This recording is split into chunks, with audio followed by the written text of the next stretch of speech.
In this video, we'll show you how to make this simple electric motor, and afterwards we'll explore the science about how it works.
So when we add in a battery and paper clips, we eventually complete our circuit and current starts to flow.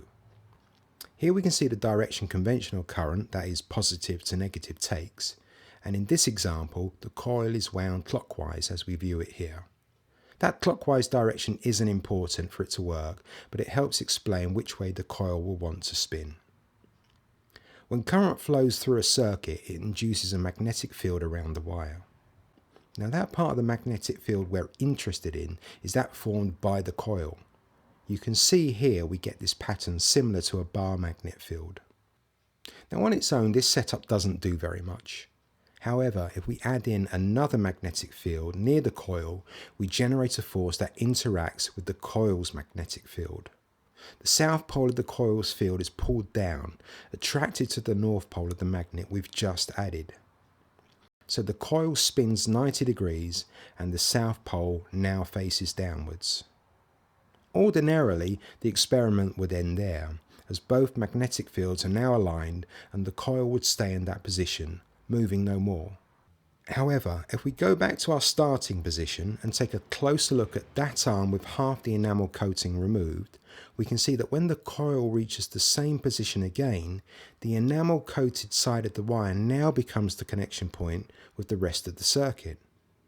This insulating material immediately halts the current and subsequently cuts the magnetic field formed by the coil. With that field no longer active, the magnet no longer exerts a force on the coil.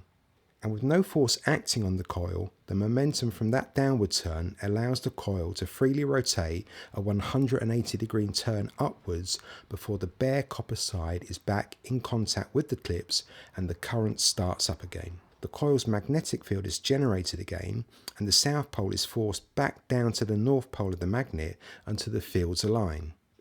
The enamel is once again in contact with the clips and the current again switches off. This cycle continuously repeats itself over and over again and subsequently creates our simple electric motor.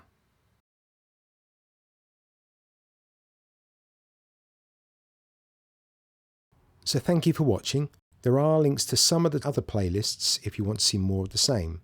If you can, please hit subscribe and give this video a like to help me put out more content like this one. It really is appreciated, and hopefully I'll see you in the next video.